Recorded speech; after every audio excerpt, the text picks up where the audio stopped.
This shoe is $500, but this one's only $100.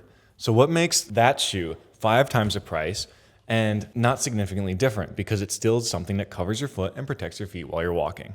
Well, to start, the quality of materials in this is light years ahead of the other one. Now, they're both leather, they both have leather soles, kind of, but this shoe has a higher quality leather that wears a lot better, that's more comfortable with wear over time, and it molds to your foot over time as well. Not only that, but the stitching is denser, it's more clean, it's a very refined shoe, and if you maintain them well and get them taken care of and resole them, the $600 or $500 shoe is gonna by far outlast the $100 shoe. And that's not to say that this $100 shoe is bad. I wore this shoe for at least 4 years heavily as like my only brown shoe to own. Before I could afford $500, I got the $100 shoe.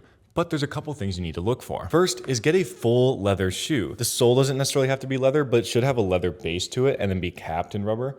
So that way you know you have something that's replaceable if it's sewn into the shoe itself. Next, look for country of origin. This isn't everything, but typically speaking, European countries make a better shoe than just about the rest of the world. Allen Edmonds is a great exception to this. Acme Shoemakers is a great exception to this, but by and large, better shoemakers come from European countries, of which this was still made in Portugal, which is a good country for making shoes. Certainly not Spain or Italy or England, but it's still a good country for it. And lastly, when looking for good deals on shoes, shop the clearance section. This one was like 1/3 the price of normal, so this would have normally been a $250 shoe, and I got it for $100. So that's really not bad. But at the end of the day, if money's not an object, I'm gonna spend $500 on this shoe or $1,200 on a bespoke shoe. So it really depends on your budget. If your budget's not the limit, then get the best shoe you possibly can, because by taking care of your feet, you destroy a lot of the headaches that come from having uncomfortable feet with uncomfortable dress shoes that may look amazing, but yet absolutely destroy your happiness because of their discomfort. But that's the reason why this shoe is $500 and that one's $100.